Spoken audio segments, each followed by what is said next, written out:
Alors nous avions le projet à Grabuge depuis bientôt 3 ans d'aborder justement ce sujet de la santé des artistes. On s'est très vite rendu compte qu'avant d'agir, il fallait comprendre, il fallait observer. Donc on a eu l'idée de faire justement une enquête sur la santé des artistes et le Fonds Merci, qui est spécialisé sur la santé au travail et les projets innovants, nous a paru être le bon partenaire pour nous permettre de mener à bien cette enquête.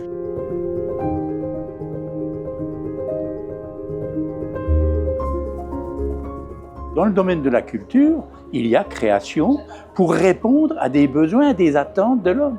Donc toutes ces personnes-là, ce sont des humains, il faut les aider.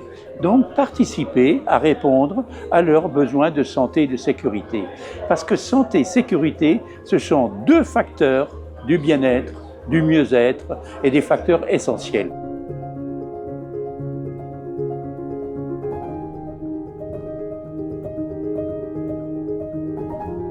Nous répondons là vraiment à un objectif d'intérêt général de tous les travailleurs. C'est au fil des rencontres, des échanges qu'on a trouvé en fait un terrain d'entente, un besoin commun d'avancer sur ce chantier. Le Fonds Merci commençait à ce moment-là à travailler justement sur des projets en lien avec la culture. On s'est vite compris et le Fonds Merci a décidé de venir avec nous, de nous suivre sur ce projet-là qui sort un petit peu des situations de travail un peu plus traditionnelles, un peu plus connues. On a pu faire appel aux sociologues pour qu'elles mènent cette enquête qui a duré 1 an et demi.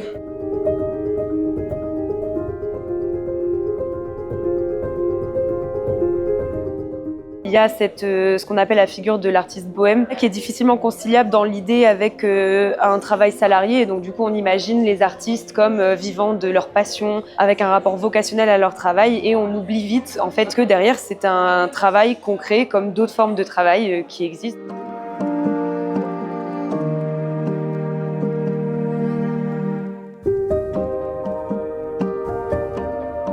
Nous avons réalisé toutes les deux donc l'enquête sociologique sur la santé physique des musiciens et musiciennes, dont on va vous restituer la synthèse aujourd'hui à l'oral.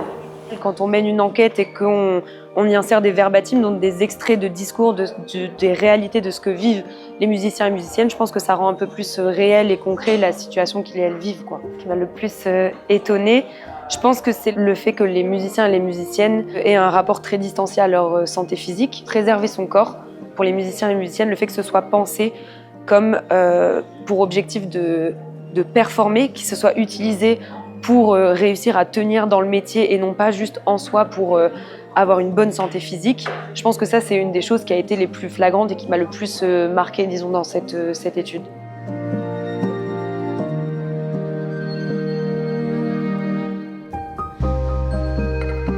Le fait de se maintenir dans l'activité et donc de passer au-delà des douleurs, au-delà des troubles, des maladies potentielles pour assurer un concert ou pour différentes prestations scéniques. On doit assurer ça déjà au niveau économique parce qu'on a une obligation de faire entrer des revenus pour vivre. Aussi également pour se maintenir dans l'activité, dans la carrière en fait, ou pour justement être plus visible auprès des programmateurs, du public en général. Et du coup, il y a un besoin, malgré les atteintes physiques et ou mentales, de tout le temps performer.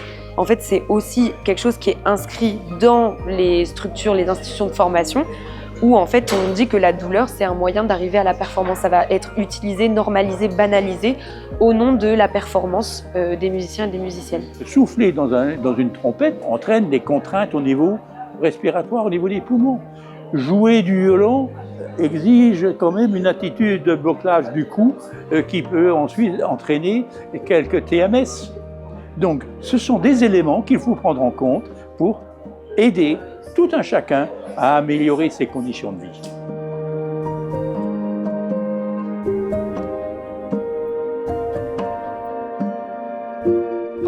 L'étude, elle nous montre que la santé des musiciens, elle n'est pas très bonne, elle est vraiment à améliorer. On a notamment vu qu'il y a vraiment des problèmes systémiques et des solutions qui sont encore trop individualisées.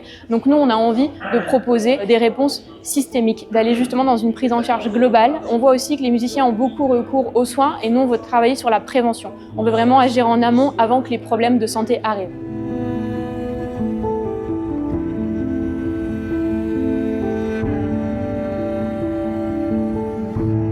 trouver le moyen d'intégrer et de rendre plus visible cette question de la santé physique, la sensibilisation dès le plus jeune âge auprès des musiciens et musiciennes, donc qui peut passer notamment par les professionnels ou les professeurs dans les instituts de formation.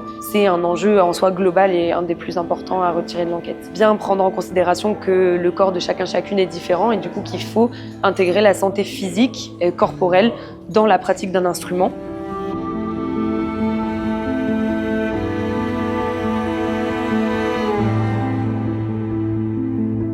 Pouvoir réunir comme aujourd'hui plusieurs professionnels, plusieurs personnes, les premières concernées, comme on avait une musicienne par exemple dans l'assistance. Je pense que de diffuser en masse cette enquête peut donner des idées, comme là ça a été le cas pour poursuivre avec d'autres enquêtes sur d'autres sujets plus approfondis. Je pense que ça intéresse toujours au niveau national d'autres fédérations, des associations, des musiciens, musiciennes, des centres de formation même, partout ailleurs en France, et je pense que ça peut vraiment donner des idées. Je pense que c'est un point d'entrée en tout cas pour une diffusion plus large et une prise en considération plus concrète de tout simplement de la question de la santé physique ou la santé globale même des musiciens et des musiciennes.